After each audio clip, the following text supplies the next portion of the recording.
What do you plan on doing for this winter? How do you expect to get by on that? Well, I don't know exactly. Just paint and put on roofs, dig ditches, haul coal, just anything I can find. 4 pounds of beans, 2 bags of meal, and 1 bag of flour. By 1960, nearly half the residents in some West Virginia counties relied on government food aid. Is there writing on the wall for you? Will the Savior find you wanting to? Shall you try to hide away from his presence on that day? Is there writing on the wall for you? McDowell County, West Virginia, mines more coal than it ever mined before.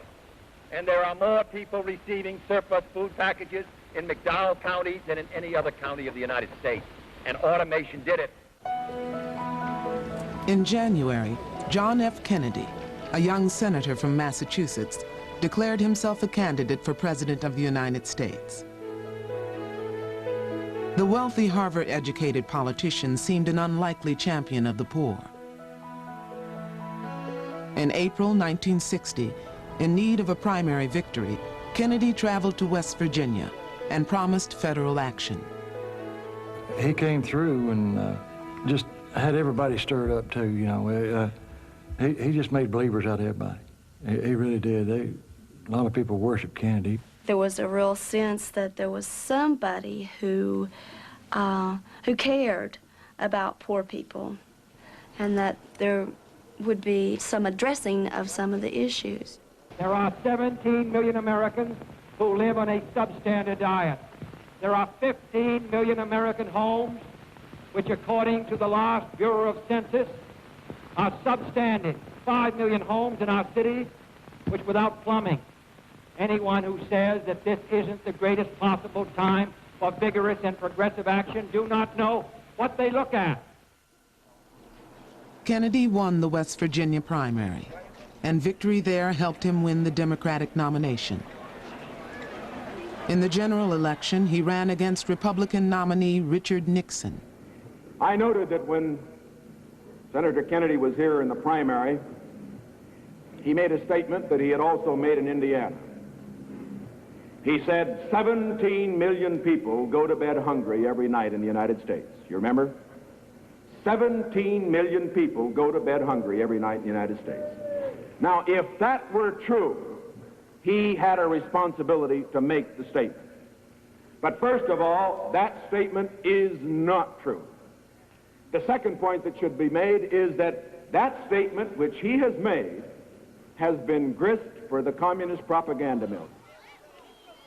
In a year of heightened Cold War tensions, many voters believed fighting communism abroad was as important as guaranteeing prosperity at home. Kennedy convinced voters he could do both and won the election by a narrow margin. Bear any burden, meet any hardship. But in his inaugural address, Kennedy focused almost exclusively on foreign affairs. To assure the survival and the success of liberty. 4 months after taking office, Kennedy repaid a political debt to the people of West Virginia and signed a bill funding job creation and retraining. But the bill did not create jobs fast enough. In the depressed coal towns of Appalachia, miners struggling to feed their families could not afford to wait. My mother and father left the mountains of eastern Kentucky because there simply was not work. They loved the mountains and they wanted to be around home and they wanted to be around our family. It was hard, I think, for them to leave the family, but they had 2 little girls to support. People migrated, they left, they went to Chicago, they went to Dayton, Ohio, they went to Columbus, Pickway, Ohio. They went factories. They went looking for jobs anywhere they could get them, really. What you had left at that time was people who were either too old to leave, too sick to leave, or either too young to leave. Well, I had 7 sons, which 1 of them died. So it left me 6, and I want them to learn a better trade. and have a better opportunity.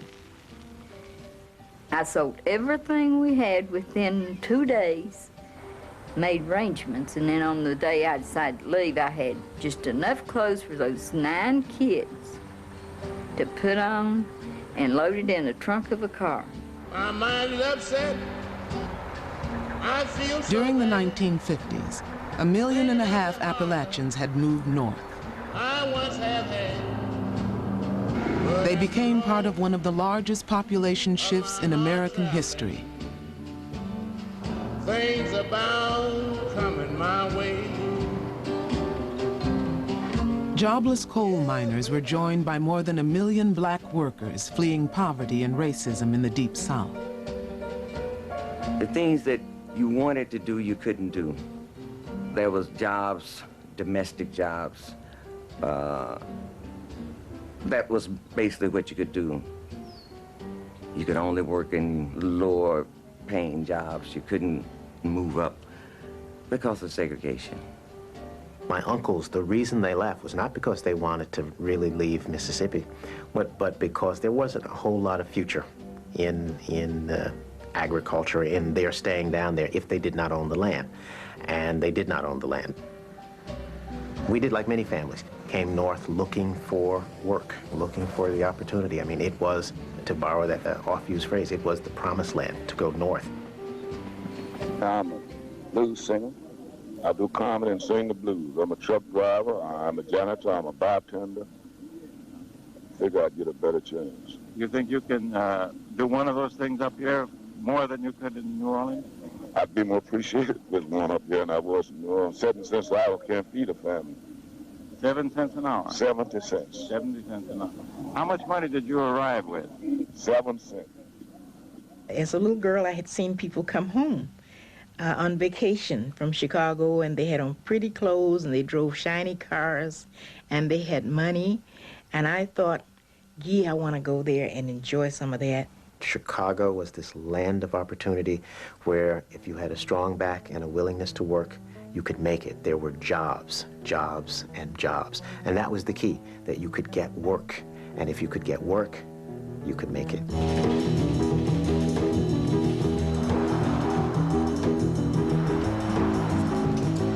Chicago was the nation's second largest city. During the 1950s, more than 200,000 Southerners had moved there to start a new life.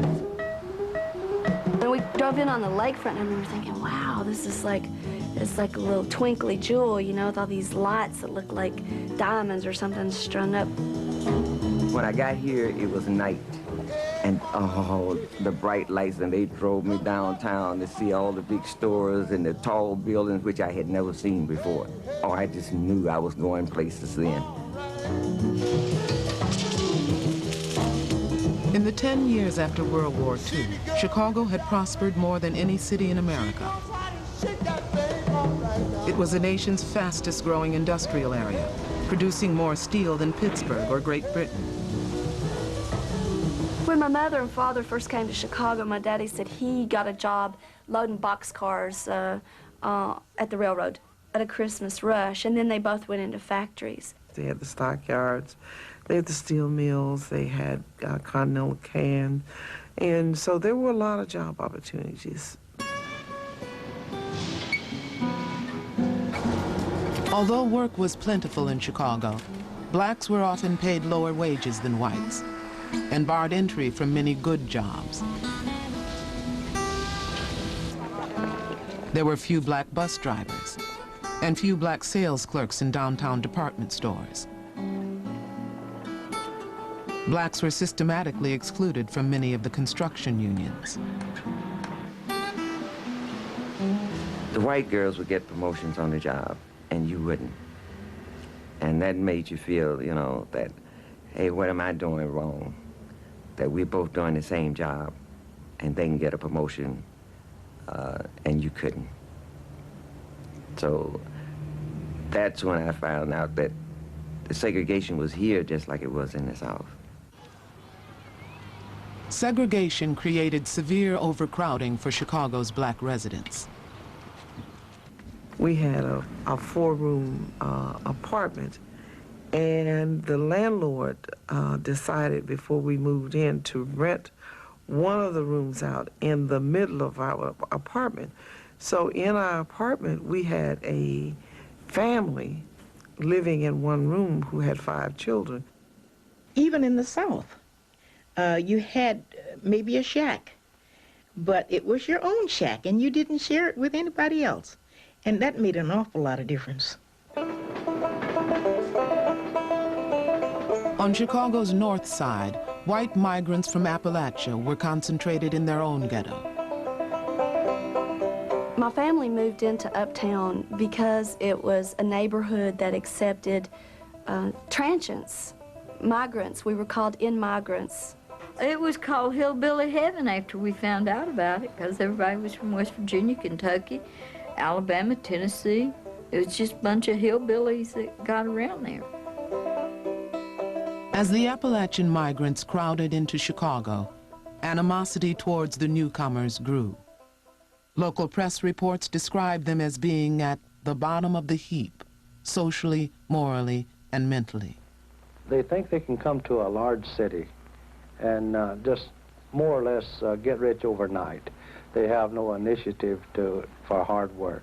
Well, some of the problems we have is tenants won't cooperate with us. They throw trash around. They drink out on the street and throw beer bottles on my lawn. They throw beer bottles and whiskey bottles in my hallways.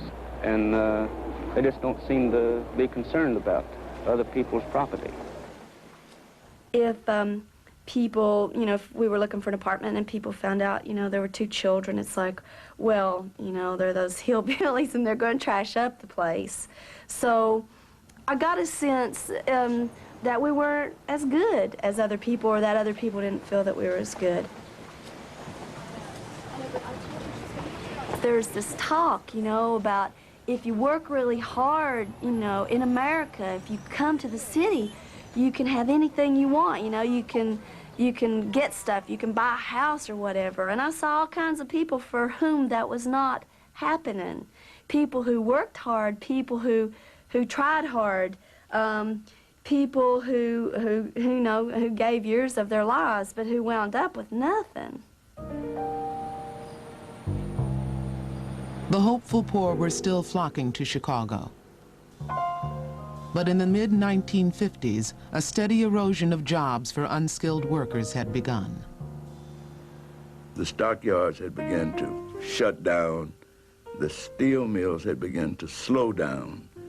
And many of the other places that supported those industries had begun to slack off. And so for the newcomers, because they were the last hired, were the first to be fired. So things began to look very, very gloomy and shaky for that last coming group. The people then who were coming up could not get the same kind of employment that their parents had.